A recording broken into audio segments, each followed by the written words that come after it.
Začneme znova, stopnu. Káčo, co nedržíš, more? Čau lidi.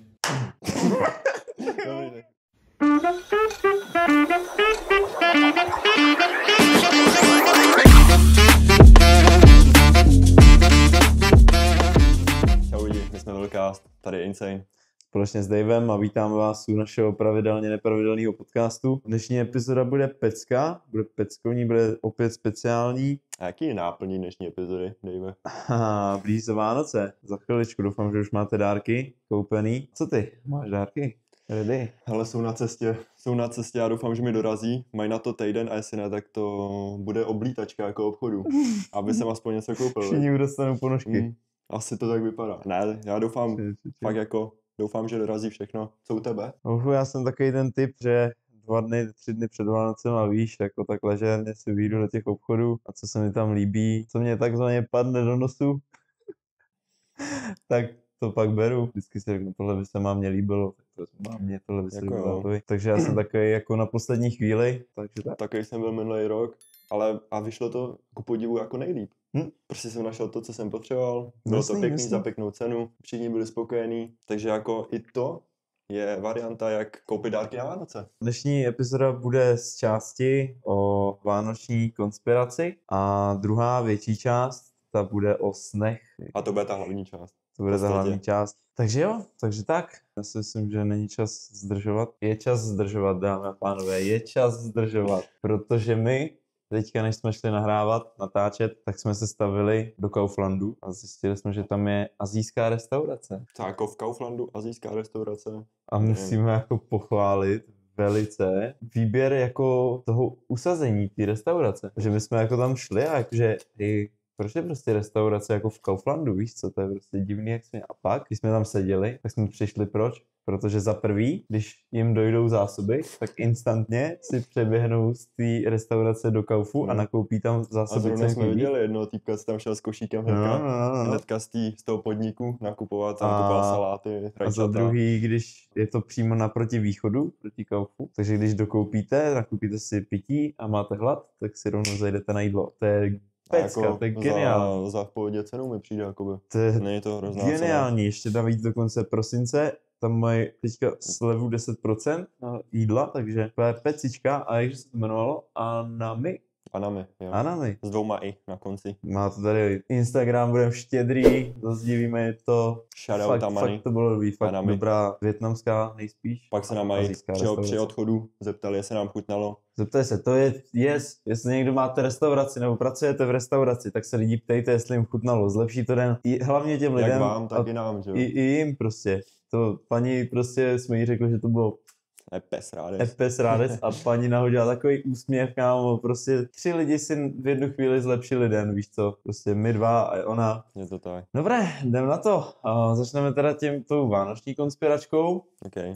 Tu jsem si připravil já a pak to o těch snech jsme si tak připravili tak půl na půl navzájem, takže jdeme na to, já ti to představím. Jedná se o velmi známý vánoční film, myslím si, že většina z vás se na něj o vánočních svátcích bude dívat. Je to Grinch, dámy a pánové, zelený zmrt, zelený jak tady náš Fernando, čímž opět zdravíme Fernanda v našem videu.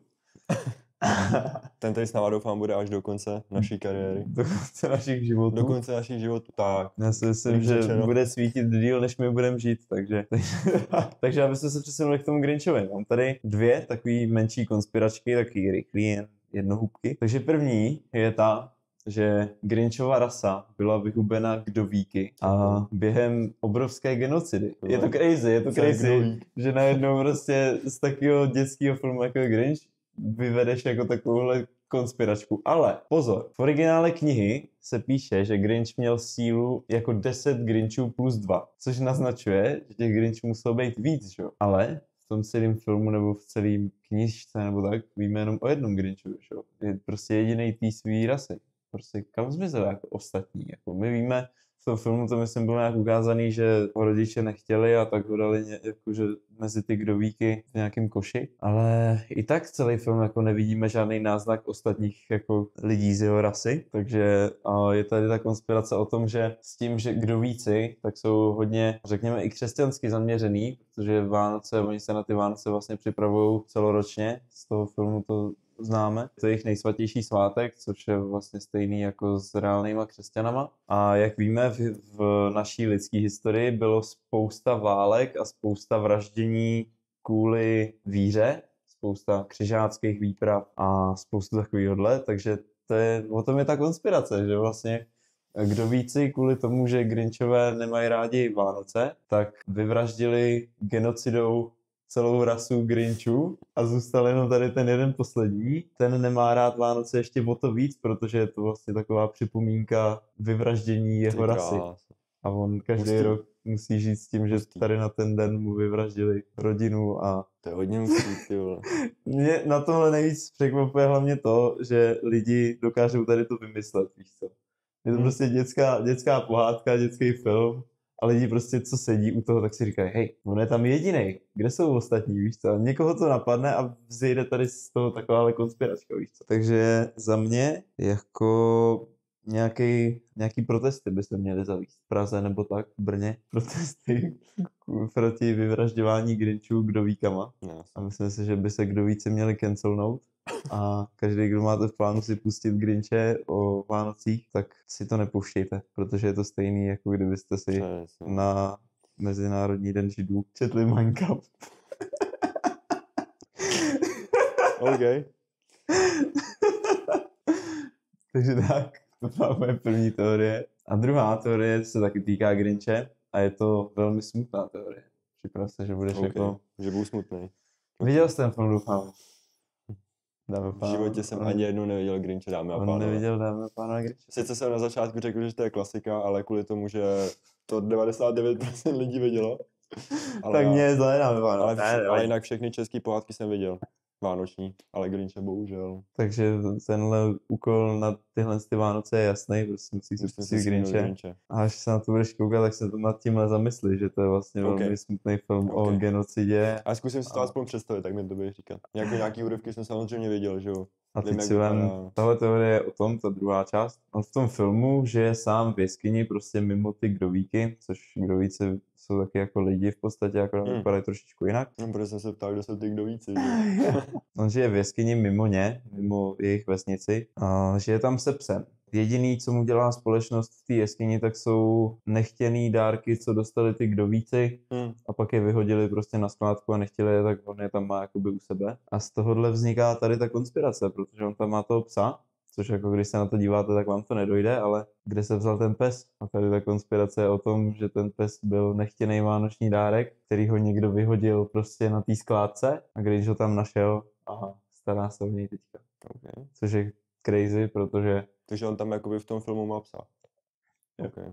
A nikde se o něm jako úplně extra mluví, ten pes se jmenuje, myslím, Max. Jo, Max. Prostě v tom filmu ti to nedojde, že jo, prostě nepřemýšlíš nad tím, kde toho psa vzal, ale v knížce nebo kde, tak si myslím, že tam bylo i řečeno nebo psáno, všechny věci, co Grinch má, tak jsou jakoby nechtěný dárky vyhozený těma kdovíkama. Okay. Což by se vztahovali tady na chudáka Maxe, takže opět, až se na ten film budete dívat a uvidíte tam Max the Dog, Maxe psa, tak pomeňte na to, že to byl nechtěný vánoční dárek a že kdovíci jsou vlastně hajzlové, co si neváží zvířecích životů. Pokud nikdo z vaší rodiny, nebo takhle, komu chcete koupit zvíře, domácího mazlíčka, tak nás na tím dvakrát zamyslete, než mu ho koupíte, protože potom může skončit přesně stejně jako Max.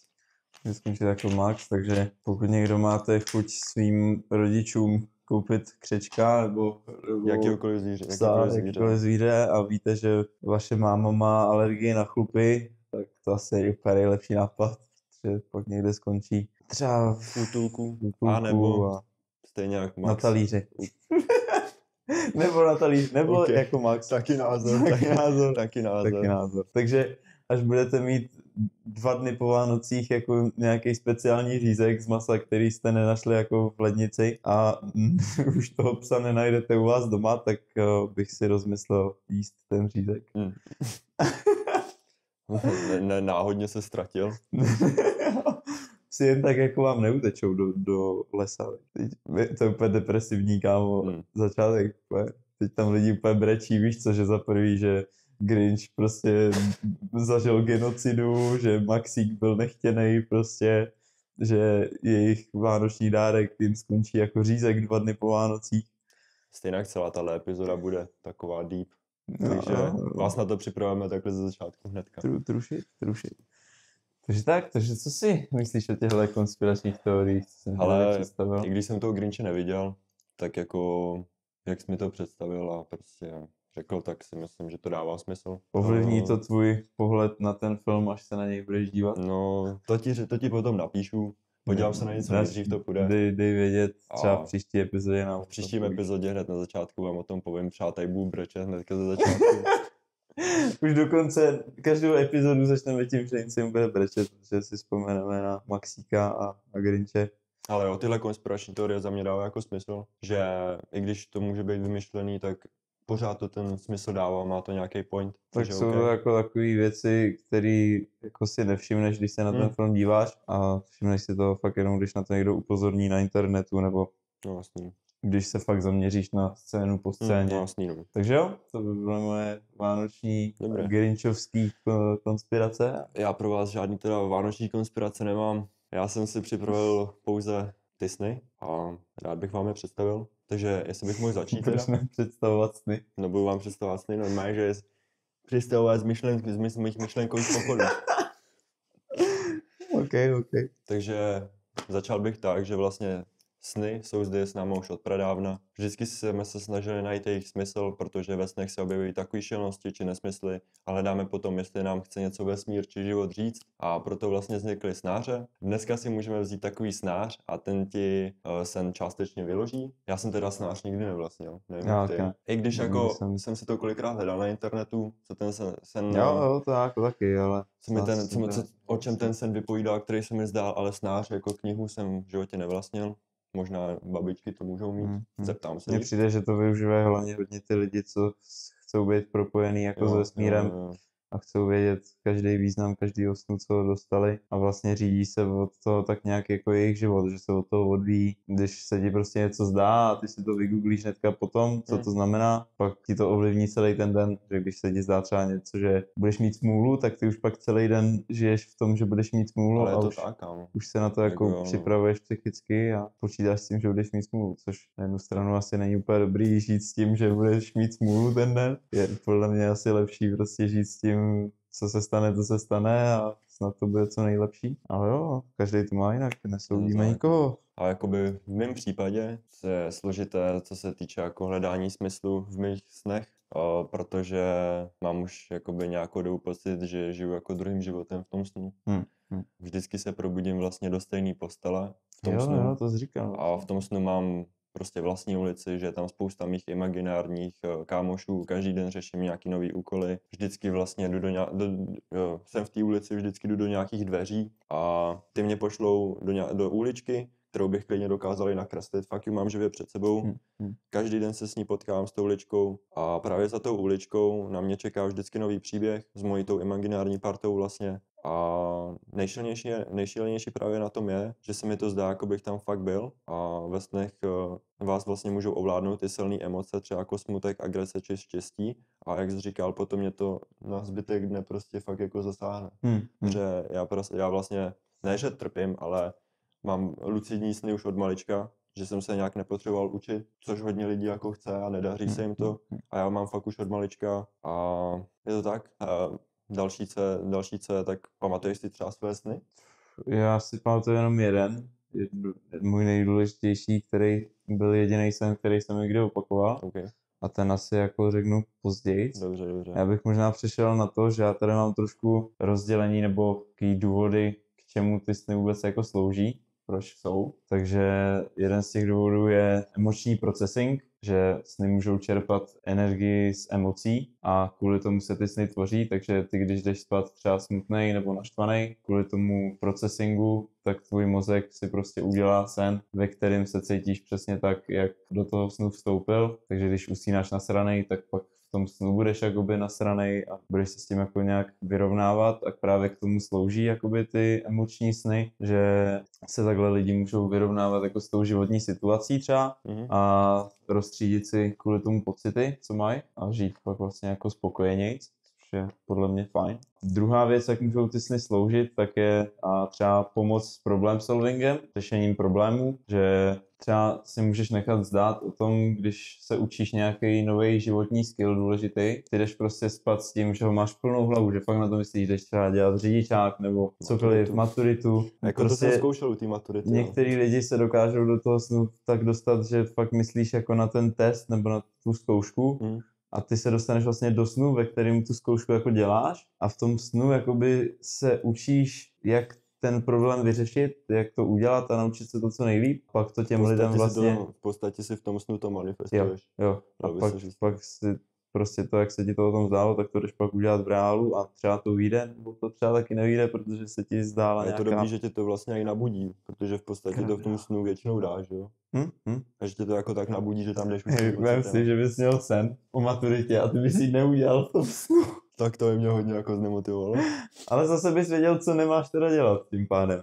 Takže vlastně by ti to taky mohlo pomoct i jako opačně. Třetím způsobem, jak můžou tady ty sny fungovat nebo k čemu slouží, tak je to jako něco, takový cloudový úložiště pro vzpomínky. Že ten mozek vezme vzpomínky jako z té krátkodobé paměti, to, co zažil prostě během toho dne třeba, nebo v nejkratších chvílích jako předtím, než jdeš spát, uloží ti to jakoby na mozek prostě takový cloudový úložiště, že jo, že z těch krátkodobých vzpomínek se to protřídí, to, co není důležitý, ty detaily, tak se z toho vyhodí. Krátkodobé vzpomínky se ti uloží a stanou se z nich dlouhodobí.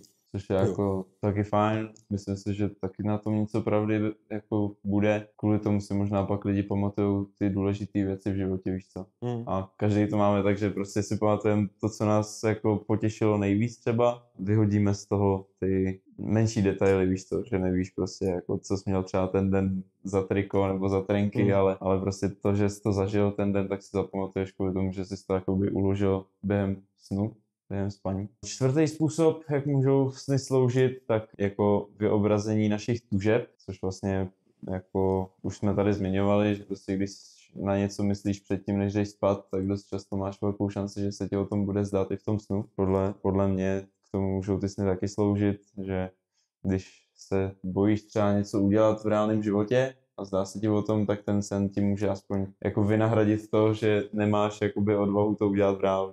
Třeba líbí se ti nějaká holka a ty prostě nemáš koule na to za ní dojít, tak si prostě o tom necháš aspoň zdát a jako aspoň v tom snu jste spolu, víš co. Že sice ty se pak zbudíš a za tou holkou stejně nejdeš, jako vysereš se na to, ale aspoň v tom snu jako jste spolu a to ono ti to jako... podle mě, když se ti to bude zdát jako častěji a častěji, tak už ti to možná tu confidence dá potom a třeba se někdy a nebo to úplně ti rupne v kouli a budeš úplně vajzlý. Jsou dvě možnosti, no a pak je ještě jedna, že prostě na tu holku úplně přestaneš myslet. Tak. Předposlední způsob, a jak můžou sny fungovat, tak je jako komunikace se záhrobím. Samozřejmě, že naši zesnulí či příbuzní se můžou objevovat v našich snech a mnozí lidé věří, že tyto sny sebou nesou velký význam, což já se mezi tady ty lidi jako řadím, protože já osobně jsem to teda nezažil, že bych měl někoho blízkého ve snu, ale znám spoustu lidí, co to tak jako měli. Dost měli, pár kámošů mých mělo ty spánkové paralýzy, že se vlastně probudili, nemohli se hejbat a třeba jejich babička nebo maminka zesnulá, tak tam stála v rohu místnosti, což je jako crazy. A jako spousta z těch jako kámošů říkali, že na ně třeba jako i mluvili ty postavy a že jim třeba něco jako sdělili, víš, že prostě... Já to mám taky připravený, ale pak pro tebe jako... Tak to je super, to rád si... A je to všechno, co se fakt reálně stalo mně, mý rodině. Co si pak rád vyslechnu, tak to... A ještě ti k tomuhle doplním, že vlastně mě to připomnělo teďka jednu věc, sice to moc nesouvisí se snama. Je to taková duchařina, že prostě tvoje duše má jako víc životů, a vždycky se jako reinkarnuje do někoho jiného. Mám kámoše, který má jakoby mamku, že jo, logicky. A té mamce se jakoby kolikrát zdá, je to asi sen, nevím. Říkal jsem, že to není sen, já fakt nevím jako. A že jde třeba do sklepa, jestli je třeba jenom náměsíčná, něco takového, že jde do sklepa. že jde do sklepa a v tom sklepě prostě vidí duchy. Že a právě to, že když vidíš duchy ve svém životě, tak je to dost velká šance, že ta tvé duše má poslední život. A že už se s nimi jako zbližuje. To jsem taky něco takového slyšel. No, Poslední způsob, jak si odůvodnit to, že sníme, nebo k čemu sny slouží, tak je, že sny nejsou vůbec k ničemu. Jako můžeš si to odůvodnit i tím, že to je prostě jenom sen a nemá to žádný určitý význam. Ale pro kolik lidí, no. Jako některý lidi si to odůvodní, že prostě to nemá význam a že pro mě to to jenom... význam má, protože jak říkám, mně se znají ty lucidní sny. No jasný. A těch lucidních snech si můžeš dělat, co chceš. Je to jak fakt, kdyby žil druhý život. A jakoby, zbudíš se, význam to nemá. V tom máš pravdu, jo. To je pravda, no. A já to tady jako jen tak jako říkám, jak by si to lidi mohli vyložit, ten sen. Když to vezmeme hodně laicky, tak v podstatě fakt nemá, no. Že někdo si to vykládá, že jako mu to uloží ty vzpomínky, někomu to pomáhá s těmi problémama a někdo si to prostě vysvětlí tak, že to žádný význam nemá a že to jsou jenom vedlejší produkty aktivního mozku během toho, co usínáš. Když je tělo ve stavu spánku, tak mozek může být ještě nějakou chvíli vzhůru a to je možná ten důvod, proč se to je možná jakoby ten fyzický důvod, proč se ty sny jako dějou, že vlastně ty máš sice zavřený oči, ale tvůj mozek furt jako pracuje, furt není ready na to jako vypnout a proto se ti zdají jakoby sny, protože sice máš zavřený oči, ale tvůj mozek furt chce něco jakoby vidět. To může být jedno ze 6 odůvodnění toho, proč se vám zdají sny. Abych se vrátil, jak jsem ti vlastně říkal, jestli si pamatuješ ty své sny, tak já například si pamatuju skoro každý můj sen. Protože mě se nezdají tak často ty sny, ale když už se mi zdá, tak jsou to právě ty lucidní. Mám to třeba, jednou týdně, ale vždycky pamatuju každý den třeba po dobu už fakt od malička to mám, jo. A pořád mám stejný kamarády a oni rostou se mnou. To je na tom crazy, že prostě... To je na tom super, no, jakoby, nebo super, zajímavá věc. Že... Ale zase, OK, ten lucidní sen se mi nezdá vždycky, jsou tam i sny, které jsou úplně jako jinde. Mimo. Třeba, že jsem byl, na 4 jako malej, nějaký týpci mi ukradli, tak jsem tam brečel a najednou se za mnou zjevil vlak, který řídila mé mamka a prostě mě chtěla zajet vlakem, tak říkám, co je. A co když takovýhle sny, co se ti zdá jako mimo tady tu tvoji storyline, co máš v těch snech, co když to je jenom, že ta tvoje postava v těch snech si šla zahrát počítačovou hru a ty jsi jako ta postavička v té počítačové hře. To už by bylo hodně třeba crazy. To je všechno jako. z jednoho univerza, víš co, všechny i ty sny, co jsou mimo, tak třeba jsou sny z toho tvýho univerza, třeba, nebo to je třeba díl nějakého seriálu, na který se dívá ta tvoje postava v tom snu a... Kámo, a za mě by bylo strašně šílený, když si vem, že fakt za mě bylo extrémně šílený, kdybys prostě v budoucnu si mohl nahrát svůj sen a pustit si ho. Kámo, vem si, kolik by vzniklo strašně sick filmů. Prostě, když jsi mohl nahrát svůj sen, pustit si ho, takhle by si to pak ukládal a jenom by si pak přehrával ty sny a v podstatě bys to měl jako sérii nějakou. I když ale to by podle mě strašně crashnulo jako filmový den, protože každý by se začal nahrávat své sny a najednou bys měl miliardy filmů denně. To je bylo crazy. A to by nikdo už nekoukal na filmy, že jo? Protože už by byla miliarda filmů každý den. Ty bys prostě neměl čas na to se podívat na všechny ty filmy, víš co? Že bys fakt musel se koukat jenom na filmy třeba lidí, který tě zajímají, víš co? Že úplně, hele, tady ten influencer, to je můj oblíbený, tak co se mu dneska zdálo, víš co? Pustíš si to prostě, takový seriál by to byl prostě. No. A na tom by lidi byli ale i úplně influenceri, víš co, že by byli prostě nějaký dream directors a úplně by si založili YouTubeový kanál jenom na tom, že by nahrávali své sny a byl by to jejich práce. Že každý den by šli spát s tím, že chcou, aby se jim zdálo tohle, a pak by si to natočili, dali by to na YouTube a měli by z toho hromadu peněz.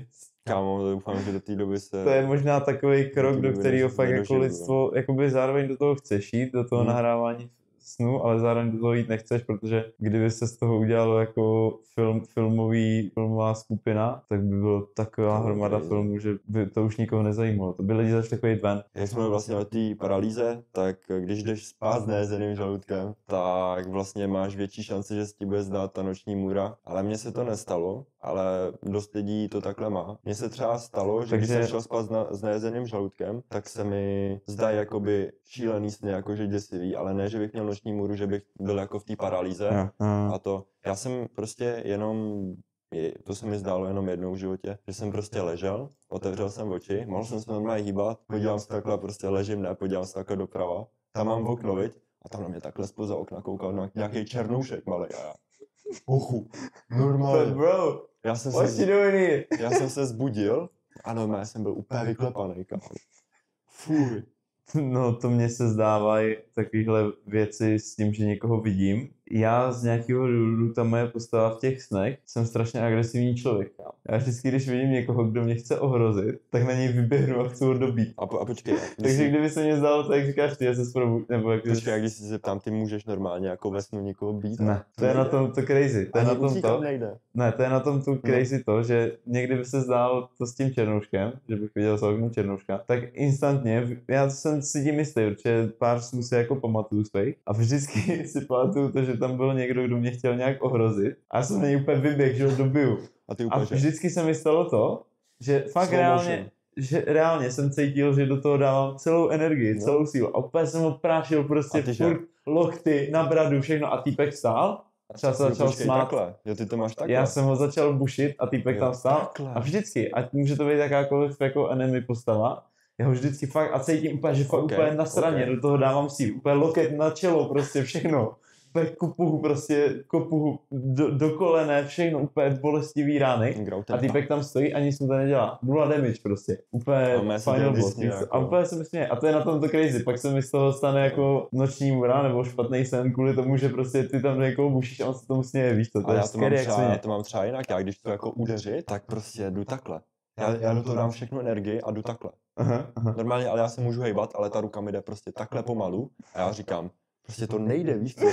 To stejný prostě, když utíkám, když před někým utíkám, víš co, tak prostě tobě strašně jakoby připadá, že běžíš rychle, ale pak se podíváš za sebe a on ten týpek prostě k tobě přiběhne, víš co? Úplně přiběhne. Ne, když na tím tak přemýšlím, mně se asi nikdy nezdálo, že bych utíkal. Fakt ne? Já jsem fakt jako hrozně agresivní v těch snech. A to je na tom, ale fakt z toho, jakoby ze začátku, to je třeba... Ale víš to, co nám tím chce ten mozek říct? Víš, že tam je ten blok, víš toho? Co nám tím chce jako ten mozek říct? Že proč tam je ten blok, jako? Ale to je prostě crazy. Já si to nedokážu odůvodnit. Hele, to stejný třeba, proč spousta lidí viděla tohohle týpka ve snu, víš co? Tady toho. No, hej, taky jsem ho viděl. ne, já jsem tu fotku už viděl několikrát. A já jsem ho třeba neviděl. Ty jsi ho viděl? Já jsem ho viděl vlastně. A vždycky to byl týpek. Hele, každý to má jinak. Já jsem ho měl třeba jako agresora. Jak víš, že to byl týpek? Ty jsi právě assumenul jeho gender a... Já se omlouvám. Teď tady ta animace těch vězenských bříží, víš, takhle. Na to si jede. Ne, hele, tak prostě vypadá to jako týpek, takže to je prostě týpek. Sorry, je to můj sen, vy mi o něm rozhodovat nebudete. Správně. Ale u vás to třeba mohla být žena, nevím, ale určitě víme všichni, o jakýho týpka se jedná. A třeba v mým snu to byl agresor. Mě vždycky chtěl zbít, zabít, mučil mě. Prostě tohle, ale nikomu se třeba zdá, že ten týpek je jako hodnej na ně a takhle, jo. Takže každý ho má prostě vybavenýho vinačí, má na ně prostě jinačí vliv. Je to parchant prostě. Co má co víc lidem do snu, jako? Nemá práce svojí dost? Ne, asi, kámo. Že ho to furt baví. Ale právě tady to jsou třeba věci, že nechápu, proč se nemůžu probudit ani z toho lucidního snu, když je mi nepříjemný. Že třeba fakt, když tam jde proti mě ten sápek a já takhle do něho chci bušit, nejde to, prostě z toho prostě řeknu, já si řeknu v tom snu, že je to sen, já to vím, ale prostě proč se z toho nemůžu probudit? Když to je to sakra jako nepříjemný sen, proč se z toho nemůžu probudit? Proč si to musím nechat dozdát? Ne, třeba v tom je nějaká message. Měl bys příště, až se ti to bude zdát, tak bys se nad tím měl zamyslet a třeba ti to dá nějakou životní message, že bys měl lidi šikanovat a aby trpěli. A ještě když se vrátím vlastně k tomu prvnímu snu, co jsi mi říkal, tak jsem si teď vzpomněl, jeden z těch příběhů, co se mi tam zdají, tak třeba jeden z nich je třeba, že byla pouť, tak jsme šli na pouť, sedli jsme si takhle na tu X-Factor, nebo Extreme, jak se to takhle opekla divo, a najednou, kámo, se ozvala siréna a najednou začali hlásit, že něco se sluncem, jestli se oddaluje nebo přibližuje a že se gravitace takhle obrátila nahoru, tak ten Extreme byl takhle nahoru tím ramenem, víš co? Bylo to kladivo. A pak zase po chvilce se to slunce přiblížilo, oddálilo, nevím, a spadlo to zase. Tak jsem šel domů, říkám, jsem šel domů, jsem právě teďka zažil dvojitý v obrácení gravitace a šel jsem domů. No a Máma volala prostě, přijď domů, už je večeře, dělej. Tak jsem šel. Sice gravitace se obrátila, vole, dvakrát. Ale v pohodě, víš co. A pak jsem přišel domů a z ničeho nic. V televizi, bum, emergency, víš co, alert, zase, že se to zase stane. Tak najednou chodím po stoupě. A já do prdele. Co ti je? A najednou se probudím a já. A jako reálně už jsem se probudil a jenom, kámo, co to se mi zdálo? Reálně jsem se probudil a najednou emergency. A gravitace najednou ležím na stopě. To je crazy, to je dobrý. Je šílený. A tyhle jak takových příběhů se mi tam zdá spousta. A s tou partou, víš co, to je na tom šílený. A ty lidi jsem v životě neviděl v tom snu. Což je taky další věc. Třeba někdy potkáš. A nebo jsou to lidi, kteří v životě už potkal, akorát si nepamatuješ tak prostě. No. To se říká, že jako každý člověk v tvém snu, že mozek si nedokáže vytvořit hlavně vlastní... ty si pamatuješ jako kolem 50 000 obličejů. Tvůj mozek si pamatuje kolem 50 000 obličejů. A prej si nedokáže mozek vytvořit jako 40. tvář, kterou nikdy neviděl, takže jakoby... Aspoň ten rys musel vidět, něco takového. Člověka musel jako zahlídat, takže... Třeba ten člověk může být zkombinovaný z dalších Kámo, lidí. co bys udělal, kdybys potkal, prostě ty říkáš, že to jsou fakt tvoje jako besties, jako friends, prostě. Kámo. Kávři prostě. Co bys udělal, kdybys prostě to jednoho z nich třeba potkal v reálu? Já bych asi se posral hostu na místě. Protože já vím, že to jsou prostě ve snu, že jo? Já vím, že to jsou mý jako kámoši. Ale si, že bys ho potkal v reálu. A ještě s tím, že on by vlastně vůbec nevěděl, kdo seš. Já bych úplně za ním přišel, že čau. A... Byl Kámo. A třeba by to ani nebyl Čech. Třeba bys byl někde na dovolený v Paříži a tam prostě nějaký Francouz.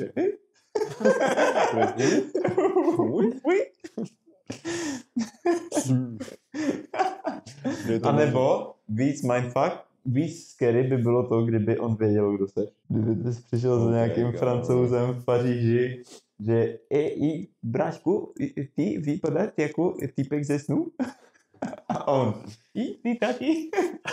A že by to bylo propojený multiverzi, aby byste měli všichni stejný sen a že třeba kolik tam máš lidí v té skupince třeba? Je nás 5 dohromady. Bylo nás 5. No, jako jo, no kámo. Že třeba na světě je 5 lidí a všichni existujete a všem se zdají ty stejný sny. Jak jsme říkali, že zavolá ti mamka, tam nemám mamku, že jo?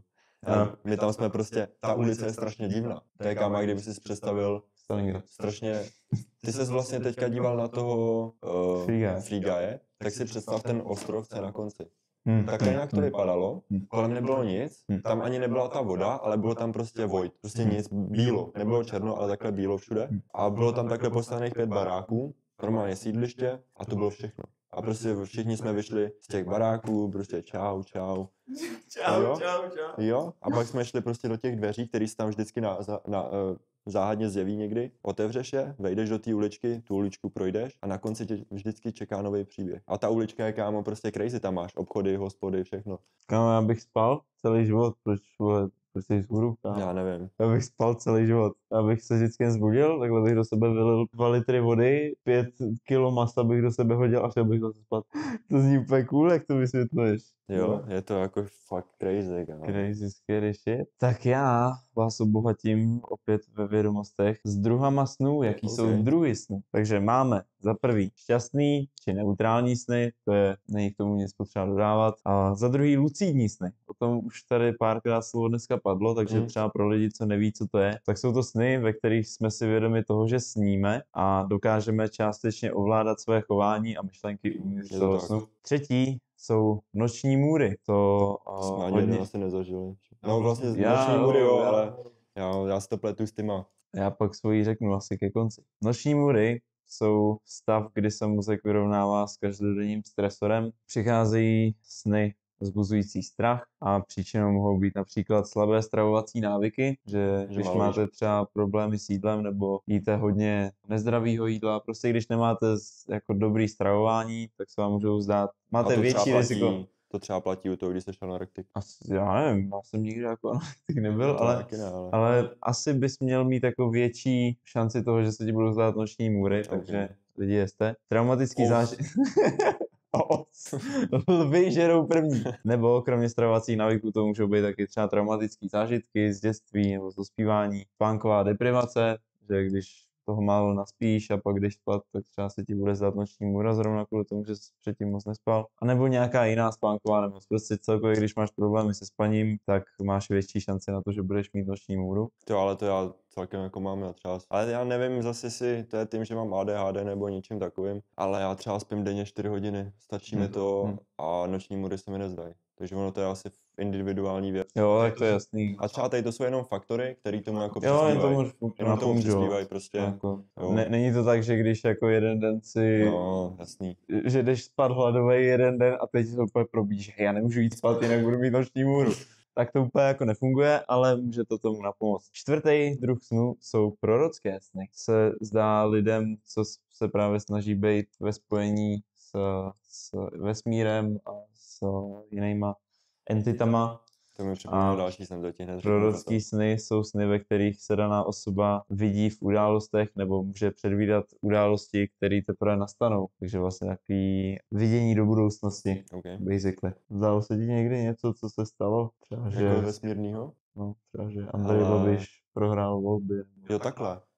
To se mi nezdálo. To se mi nezdalo. Jako ty to myslíš, že jsi jako propojený s tím vesmírem a že no prostě vidíš do budoucnosti skrz sny. Jasný. No tak to ne zrovna. To zrovna ne. To zrovna ne. Nevadí. Ale něco ti potom řeknu. To se nebude. Tak jo. Pátý druh snů jsou vracející se sny, což jsou sny, které osoba zažije vícekrát za sebou během jednoho či více spánků. To mám v podstatě. A to máš ty i vlastně já svým způsobem. Možnou příčinou jsou nedořešené strasti v životě, že tě něco třeba trápí a snažíš se tomu vyhejbat, nebo se jich člověk nedokáže zbavit vůbec. Že... Kámo, když to teď říkáš, vole, když se mi to zdá prostě jakoby v podstatě celý život, nebo půlku života, dejme tomu, ne že celý, když jsem byl malý, tak to si nepamatuju, jestli se mi to zdálo, ale půlku života se mi tyhle lucidní sny zdají, tak jestli když se to pořád vrací, sice s jiným jakoby elánem, ale že bych měl jako nějaký nedořešený věci, co se mi staly, nebo co se mi dějou, tímhle si to jako kompenzuju. Je to možný. Víš? To možný. Ale jako je to možný. Každý si to musí zodpovědět. Akorát já si to nejsem jako vědomý, no. Uvidíš. Časem uvidím. Dáš nám pak třeba v epizodě 100, nám dáš vědět, jestli se už toho třeba zbavil nebo ne. Ale ty se toho třeba už ani asi nechceš zbavit, kámo. Hele, mě to... Myslím, že bys přišel o tu Spartu svých 5 kámošů. Hej, jako jo, no. To je jako... vlastně už teďka už to je v takové fázi, že jako se to zbavit nechceš. Ne, fakt, já jako upřímně se toho zbavit ani fakt nechci. No, protože, kámo, takovýhle lidi... To já kdybych měl taky, já bych takovýhle snů taky nechtěl zbavit, kámo, to zní fakt jako cool. Je to cool. Já nevím, jestli to z vás někdo taky má, jestli ho, tak mi určitě napište, můžeme se o tom pobavit. Chtěl bych najít někoho, kdo to má podobně jako já. Že pošle to IPinu na server a můžete se mu napojit do snu. Ale fakt bych chtěl jakoby nějakýho kamaráda. Nějakého našeho fanouška, nebo kdo tohle to sleduje, tak prostě aby mi třeba napsal a jako řekl mi, jestli takovýhle sen z vás někdo má taky, který se vám prostě co den opakuje, ale vždycky s jiným elánem, jak jsem říkal vlastně předchozí, že se vám zdají jiný příběhy. Fakt mě zajímá, jestli to někdo tak má. Já si myslím, že jediný nebudu. Jako. To 100%. Ale to by bylo cool, kdyby byl jediný. To bych pak mohl natáčet já ty filmy. Jako. True. A pak by byl triliardář. A poslední druh snů, co tady mám, 6. tak jsou stresové sny. Jsou podobný jako noční můry, ale nezbuzují v tobě strach, spíš jako pocity nepříjemného napětí, že jako necítíš strach z toho snu, ale takový jako... Prostě si můžeš představit sen, že jdeš není ti to příjemné. Nějakou prostě černou uličkou a ta černá ulička představuje něco jiného než tu černou uličku. Jo. A tam není problém, že je černá, to jako lidi poje, to ona by mohla prostě být temná ulička. Pardon, temná ulička. Zase ta animace těch mříží. Wasted.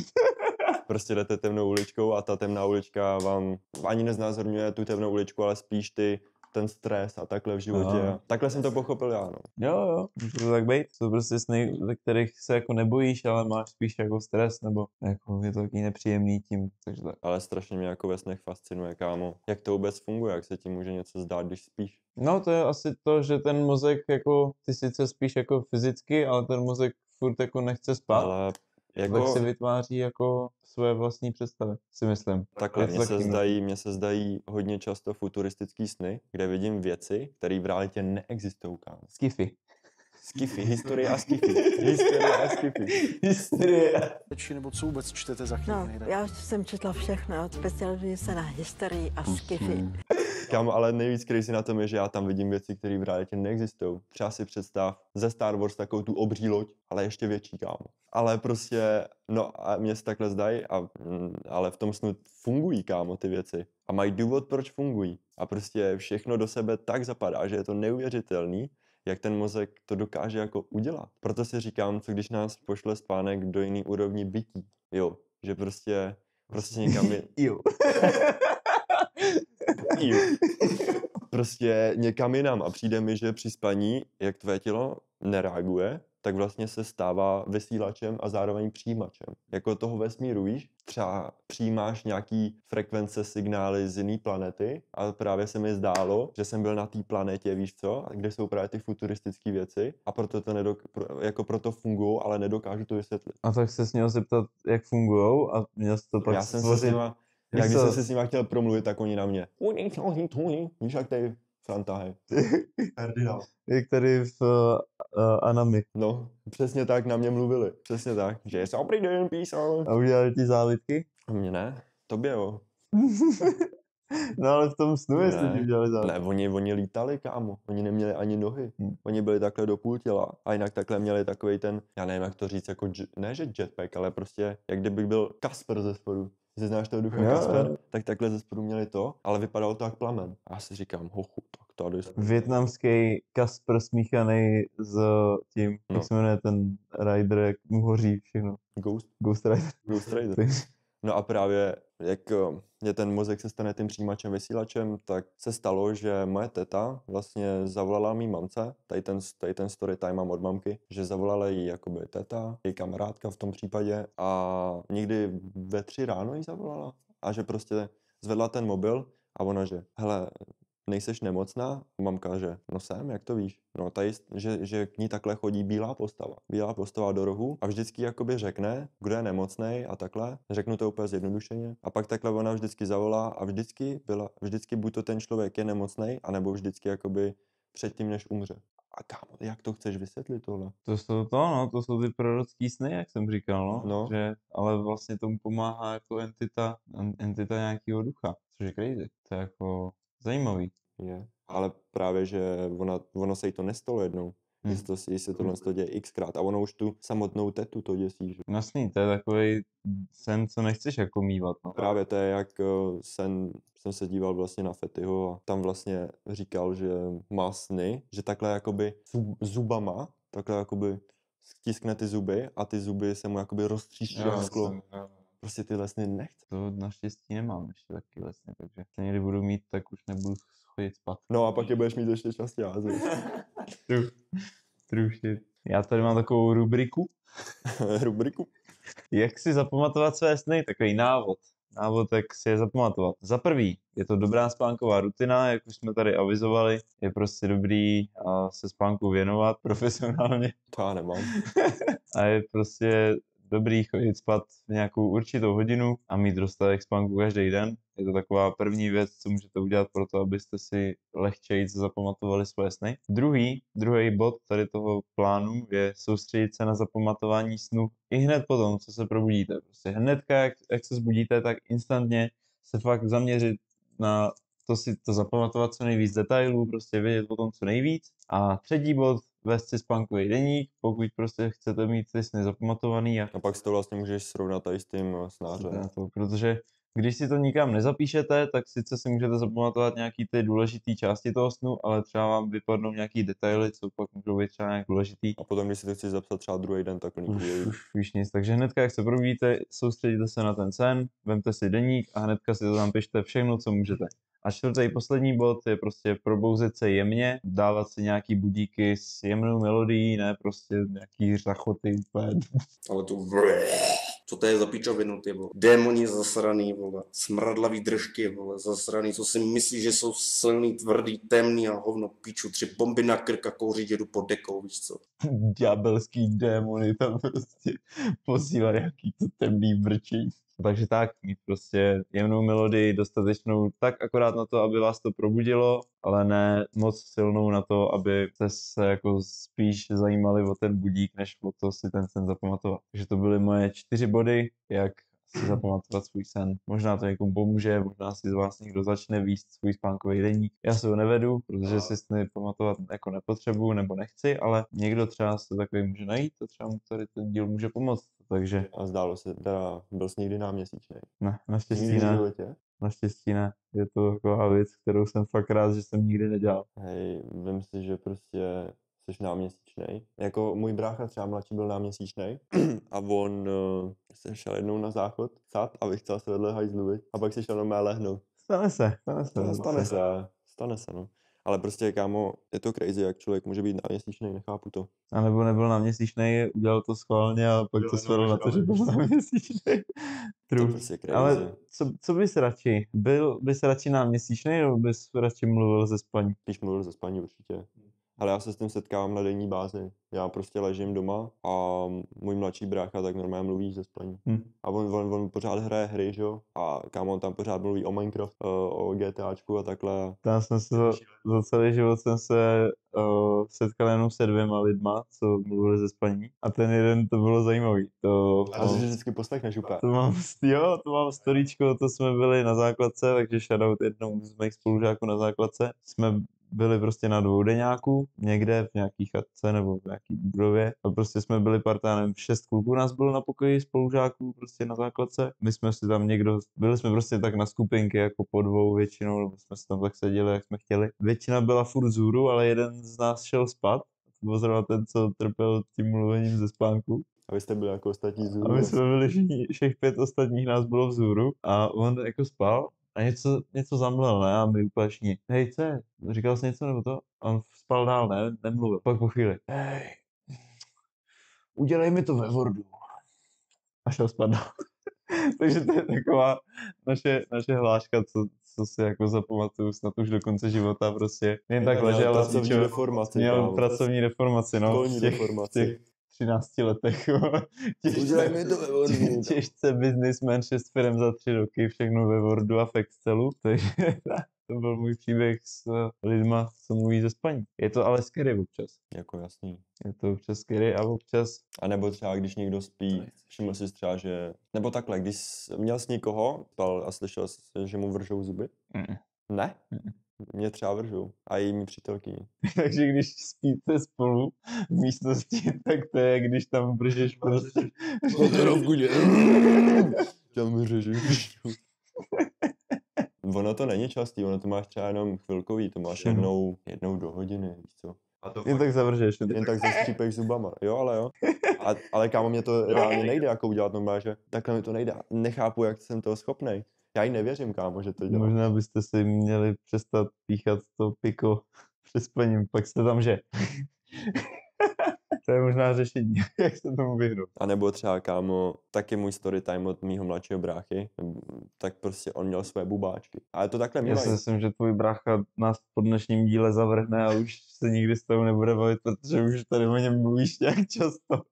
Ale to je strašně crazy, tohle mývá strašně malých dětí, jako. Tak ono se říká, že děti Oni mají jakoby ty mají tu kamarády. propojení Jo, jo. s duchama a A hodně mají prostě imaginárních kamarádů, že třeba můžou mít kámošku imaginární. A tak to nejsou jenom děti, že jo? A je Já mám- spoustu rodičů, Já mám který... imaginární kámoše do teďka.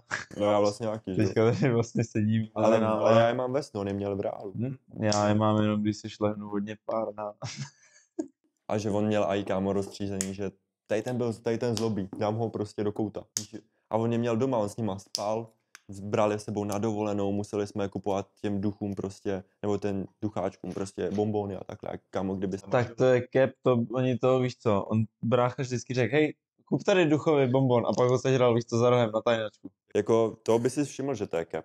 A on fakt to cap nebyl, kámo. Víš, jak je od sebe poslal pryč? On myslím, že nějaký poslal na dovolenou a nějaký rozdal mezi ostatní děti. Jako zaplatil jim letenky třeba na Bahamy nebo... Prostě, hele, my s tebou už jako nemůžeme být, už prostě byl velký. Já si to říkám, jak si to myslím, jo, a prostě, ale potřebují nás jiný děti, víš co. Tak to je docela takový, ale depresivní, že ty seš několik let Ale on zvyklý, z toho byl jako. no jsi zvyklý několik let na své chávy a teď oni odejdou. Hej. Kámo, já se netěším na ten den, až třeba nebudu mít své ty kámoše ve snu, víš. Protože kámo, jako zní to crazy, jak kdybyste si o mě řekli, že jsem totální autista, Ale kdybyste, kamo reálně, kdybyste ten sen měli oni, tak jo. Kdybyste zažili to, co my, Jo. tak víte. Další moje rubrička, taková, co tady mám, tak jsou příklady snů, co jsou nějaký, co se hodně často zdají lidem Okay. a jsou hodně často vyhledávaný na internetu, tak já mám tady 4 takový největší, který tak nějak jako se pokusím vysvětlit, co to může naznačovat třeba o tom snu. Takže když se ti zdá o tom, že padáš, prostě padání, jenom že někde si to čuluješ z nějaký 400 000 metrový budovy, prostě Já padáš jsem zažil jináčí volným padání. pádem, tak takovýhle sny naznačují, že se něco ve vašem životě neděje tak, jak má a že byste se na to měli zaměřit, na znovu promyšlení svých životních rozhodnutí, prostě kam směřujete v tom životě a že to, kam teď směřujete, není úplně ta cesta, kterou byste asi jít měli. Pokud ve snu dopadnete až na zem, že fakt se roztříštíte úplně na tak vás prý čekají v reálném životě zlé věci, že až někdy budete někdo padat a spadnete až na zem v tom snu, protože hodně často se stává, že se probudíte, že buď ani třeba zem nevidíte, nebo se probudíte těsně předtím, než dopadnete, tak to asi prej je v pohodě, ale že prej jakmile dopadnete až na zem v tom snu, takže se vám jako pak budou dít zlý věci v reálu. Že mně se zdá, jakoby, ne, že bych padal, nebo jako takhle, ne, že bych teď zažil to, jako, jak jsi říkal, z té budovy a takhle, ale to si myslím, že stalo se spoustu lidem. Mně se to stalo, že prostě ležíš a najednou se odsukneš. A najednou se odsukneš. A to je právě, tam taky padá. Jo. Ale to máš s tím, že tvůj mozek usne dřív než tvé tělo, nebo naopak, teď nevím. Jestli tvé tělo usne dřív než tvé tělo usne dřív než tvůj mozek. Ne, opačně, to nedává smysl. A pak se odsukneš. Jo, to se mi taky stává často. Dost často a je to... A to se podle mě stalo každý. Mě to sere třeba. Jako z začátku jsem se toho bál, nebo jsem nevěděl, co to je. A teďka už mě to sere, prostě ležím a najednou.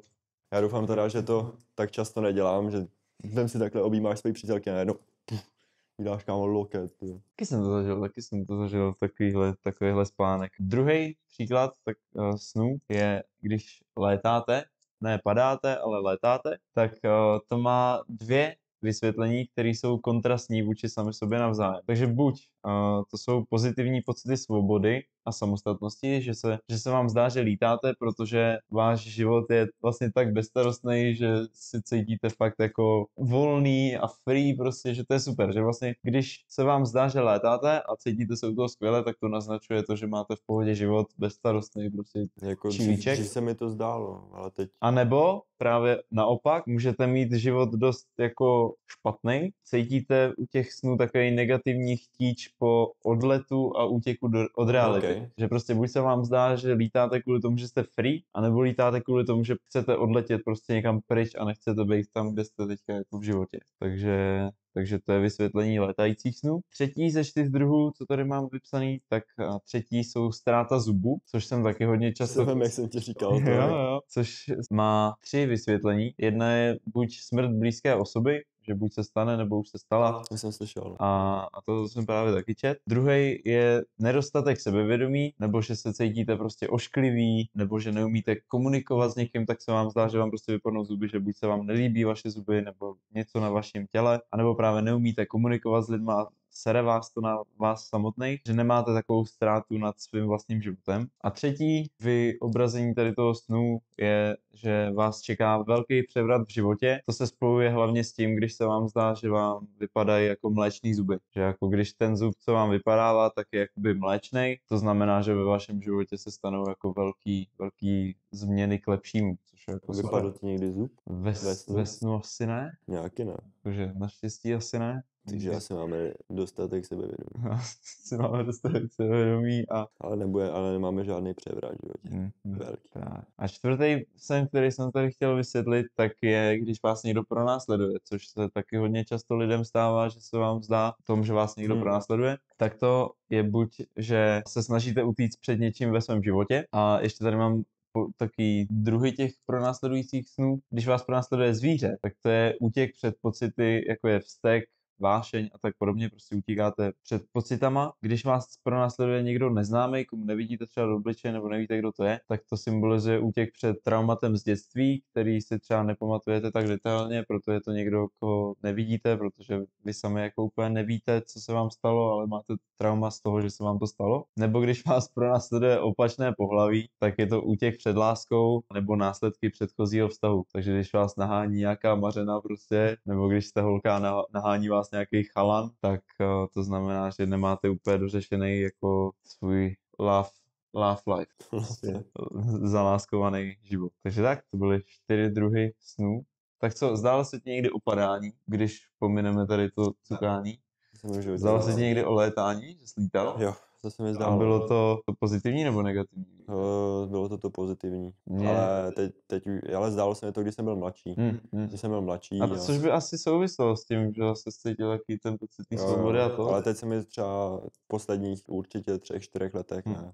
Určitě ne. Mně se to nezdálo asi ani padání, ani lítání taky nikdy. Ztráta zubů. Ne, taky se mi Asi to taky nezdálo ne, v životě. Nevybavuju si. Taky si to A nevybavuju. pro následování asi jo. To se mi asi stává častěji. No mě taky, ale vždycky je to s tím bodem, že vlastně mi tam chce rozbít držku. A já právě nemůžu, jak jsme se povídali. Mě tam vlastně nikdy taky nepronásleduje nikdo neznámý, spíš jako, že tomu člověku třeba vidím do tváře, že vím, jako kdo mě pronásleduje a pak ho chci dobít. A pak to nejde prostě a to mě na tom sere nejvíc. No. Že prostě úplně ho chci a týpek prostě se mi vysměje a já jsem hej brácho, nesměj se mi, když ti tady kopu do obličeje prostě kolenem. Je to crazy. Ale třeba co se týče té spánkové paralýzy, tak za mě je to věc prostě na celou jednu epizodu. Že prostě, i když se mi to v životě nezdálo, nemám s tím skoro žádné zkušenosti, tak myslím si, že o tom je spoustu věcí a že je to prostě věc na celou epizodu, že bychom si to někdy mohli rozebrat, Někdy budou nějak acknowledgenout o tom nějaké informace, připravit se na to. Zajímá mě to samotného teda, jakoby. Třeba si sem pozvat tady někoho, kdo tím trpí. A... Třeba ho tady pozvat na přespání. Udělal jsi to úplně dokument, že takhle budeš stát s telefonem nad ním. Dáš mu tady tu noční kameru, víš, který bude spát, to je krásno. Dáš mu takhle ten natlak. No vlastně já bych to třeba osobně v životě nechtěl zažít, nikdy jsem to nezažil. Jediný, co vím, tak je to vlastně stav, kdy jste probuzen, ale tvoje mysl pořád ještě pracuje a ještě není jakoby, nebo ještě takhle přivědomí, ještě prostě... Jsi ready jako vstávat ještě. No, jasný. Že jako už otevřeš oči, ale tvůj mozek furt jako spí. A proto se vlastně nemůžeš hýbat a pak máš tam ty zvukové věmy, paranormální jevy, psychostavy, vidíš ty postavy. A já jsem četl, že můžeš mít i sexuální paralýzu, že prostě ležíš a teď najednou tam nějaká top modelka prostě je polonahá a prostě úplně jde na tebe, víš co. I to bych nechtěl, protože jsme zadaný, takže by se nám muselo zdát jenom o svítelkní. Přesně. A to my nechceme, my si to užijeme radši na život. Shoutout. Ale určitě jako s noční paralýzou fakt mít nic společného nechci. Jako možná jednou bych si to zkusit chtěl, jak to vypadá. I když jako láme se to ve mně, jestli chci nebo nechci. A teď ta paralýza tam sedí za tím monitorem a říká si. A ty tady nic s ním společného nechci. Fuck off. Takže tak. Za mě takový poslední můj poznatek, co mám tady zapsaný, tak je, že bych chtěl sdílet svoji story, svůj sen, který se mi vlastně vrací, nebo teďka už jako dlouho nebyl, ale jako v dětství se mi hodně často vracel. A byl to sen prostě o tom, nevím, jestli jsem se zbudil, nebo prostě jsem se nějak spawnul prostě v nějaký ulici. Ta ulice byla plná takových těch obrovských mrakodrapů, jak jsou v New Yorku prostě, tak byla plná úplně, ale každý byl stejný. Všechny baráky byly stejný hnedka vedle sebe, nebyly tam žádný postranní uličky, prostě jenom obrovská, dlouhá, rovná ulice s lampama. Já jsem si prostě jenom štrádoval přes tu ulici a tam nebyly ani žádný obchody, nic, prostě jenom paneláky obytný a nic jiného. Šel jsem si, štráduju si, chill, vůbec mi to nepřišlo divný, že prostě jdu po úplně prázdném městě, kde jenom svítí lampy, bylo to ve tmě, nebo jako v noci. A šel jsem si, najednou prostě za sebou slyším takový to jak dělá ta opice, jak měl Homer Simpson, teďka tady vidíte. Jestli hráči LOLka tam je taky, že jo? Jo.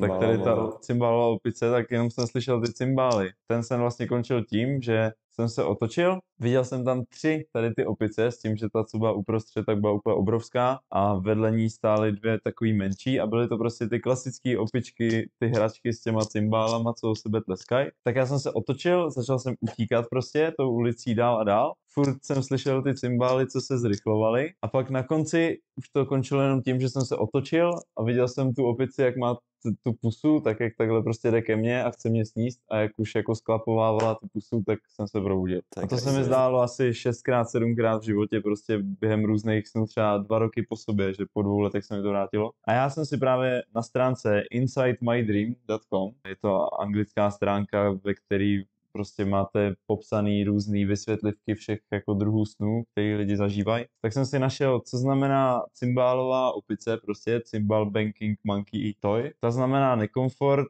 a chtíč po nějakým acknowledgementu, po nějakém uznání, kontroly nad svým životem. To je spojený s tím, že se mi to zdálo v dětství, že jsem prostě chtěl nějakou kontrolu nad životem, protože všechno kontrolovali moji rodiče, že jo, a to. A já jsem chtěl se prostě osamostatnit, aby ten dospělej prostě a teďka vůbec nevím, proč jsem to chtěl, když teď jsem dospělej a je to úplně na hovno.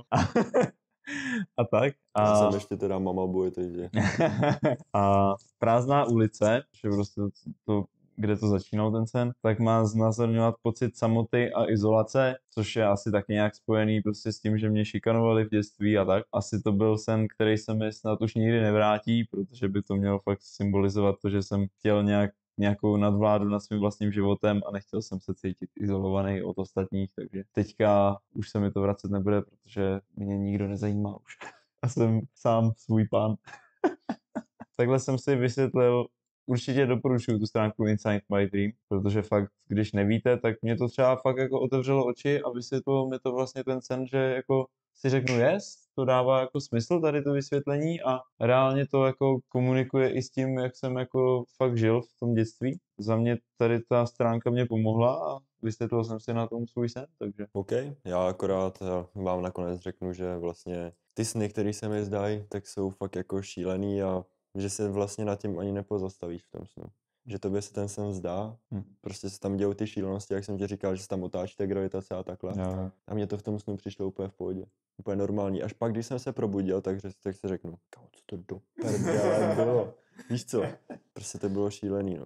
Jo, to jako mě v těch snech jako taky většinou se probudím a až pak mě začne docházet prostě, co to bylo, víš co. Takže tak, dámy a pánové, to by bylo pro dnešek všechno. Teď už si můžete sundat své alobalové čepice, odložit si ji na svoji poličku vedle našich obrazů, který tam určitě máte vystavený a naše fanarty a všechno prostě na naší poličku slávy, kterou si určitě doma každý vedete. To ní si můžete vzít vánoční čepici, protože se blíží Vánoce a určitě si nalijte nějaký Dajte si svařáček do jedné sklenice, vaječný likér do druhé, zachálujte to řízkem s bramborovým salátem, perníky vemte od babičky, od maminky, od kohokoliv, prostě zežerte to úplně celý a pak brečte, že jste strašně stloustli a začněte chodit do gymu, choďte tam. Strašně se těším na cukroví. Choďte tam měsíc do toho gymu a pak se na to vyserte. Tak vy už to znáte, vy nuly. Jak se mě ptal, filé, řízek. Co bys si dal? Co si dáváš? Rybu, filé, nebo nějaký řízek, třeba kuřecí? My to máme, dávám si tam, teda mamka chystá celer, řízek, kapr. Nechápu, proč celer. Ne, cuketu, pardon, cuketu. Já asi to někomu chutná, ale já si dám na mé řízek. Já nejsem jakoby na ryby, protože jako OK, vždycky s ním aspoň kousíček, aby prostě, jo, ale já si dávám prostě řízek. No. Já jako většinou se setkávám s těma nebo prostě, když už tak lososa. prostě týpkama, co úplně, že kapr, musí být kapr, ale já kámo, jasný, já bych ho taky žral, kdyby neměl v sobě 400 trilionů, miliard kostí prostě. A ty jediný, co děláš, ty se nenajíš z toho, ty si neužiješ tu chálující prostě atmosférku těch Vánoc. Když žereš toho kapra, tak si ho neužiješ ty Vánoce, víš co, ty prostě žereš a každý soustup úplně seš v depresích, že si to úplně křičí v krku a udusíš se prostě před celou svojí rodinou. Ale prostě, když si koupíš to filé, jo, uděláš si ho prostě v trojobalu, topinka, prostě skvělý jídlo, tak si cháluješ a nemusíš mít strach vůbec prostě, že tam chcípneš třeba před tou svojí rodinou, vole. Ty debile. Ale je pravda, že já ty filé bloky, nebo já nevím, rybí prsty. Jo, ty rybí prsty myslíš, tak jo. Ty jsem taky ještě neměl nikdy na Vánoce. Já si dám file, fakt čistě jenom file, jak se dělá. Ale to mi třeba taky chutná, jo. Ale kapr, já nevím, mě to nějak neto. Nějako, já bych to jedl, kdyby to nemělo 7 miliard. Ale jak říkáš ty filety, anebo rybí prsty, tak kámo, rybí prsty. Rybí prsty bych si dal. To stojí třeba 30 korun a máš tam 12 toho, možná víc, třeba 30. A já kámo, to je úplně chálka s bramborem. A hlavně hlavně teďka před Vánocem já miluju prostě pustit si tam nějaký ten filmec, pohádku nějakou třeba, nebo něco Kakavíčko, sám doma, kakajíčko, to jsem chtěl říct, kakajíčko, Přikryješ se dešť. já jako teďka už jako moc nepiju prostě nějaký Coca-Coly nebo něco extrémně, jako to si dám fakt jenom čistě Nebo občas, čaj. ale když už, tak kakajíčko prostě před Vánocema, to je must have, tomu prostě vánočka namazaná máslem. A do toho ty taky malý marshmallow. Marshmallowky, jo, extrém, jakože já jako jsem člověk, co chodí do gymu a tady to prostě všechno, jo, jako prostě manly culture, ale jakmile jde o kakajíčko s marshmallowkama prostě a s vánočkou namazanou máslem. Nemůže. Prostě i takový chlapy, jako jsem já, tak se musí občas obměkčit. A samozřejmě vám chceme popřát, protože tady to je poslední epizoda a i před novým rokem, takže vám chceme popřát všechno nejlepší do nového roku, hodně zdraví, štěstí. Tak. Na Vánoce ať vám ježuch pořádně napráší kožich a ať dostanete něco, aspoň chlamídie třeba, to tak. My doufáme, že podcast v novém roce nabíde zas něčím novým. Samozřejmě nebudeme točit ty podcasty, že i novým contentem, novým pozadím. Budou konečně hosti, můžete se těšit, už je to v domluvání. Pár už jich je domluvených, najisto, pár je ještě v jednání, ale budou. Takže po novém roce, nový rok bude ve znamení prostě hostů, nebudeme už tady sedět takhle ve dvou jak Ondráci. Pozveme si i lidi, co k tomu mají co říct, co prostě jsou nějakým stylem prostě tady té komunitě konspirátorů a tak. A samozřejmě budeme i chtít zlepšit naší techniku, co se týče kamery, mikrofonu, všeho pozadí. Bude se to odehrávat příští rok hodně prostě. No, teďka natáčíme na Nokia 3310, příští rok bychom chtěli už Huawei XL 5785 Q9A721. Nikon 4A. Video pak stříháme v Bandicemu, ve Frapsu pak ještě odděláváme ten Bandicam free logo, takže je to hodně práce. Pokud nás chcete někdo podpořit, tak charitativní číslo účtu najdete v popisku videa. Ne, to si děláme prdel, zase tak špatně na tom nejsme. Ale... Prostě zkráceně, příští rok bude crazy. Příští rok bude crazy. Co se týče i nového kontentu, že jo, nebudeme točit jenom podcasty, objeví se tam i nové věci. Máte se prostě na co těšit, tečka. Tou tečkou bych to i zakončil. To se tak většinou s tečkou dělá, že se tím zakončují věci. No nic, byl tady s váma váš Willcast, společně s Insanem a Davem. A šťastný nový rok, veselý Vánoce a happy Chanuku a čus prostě.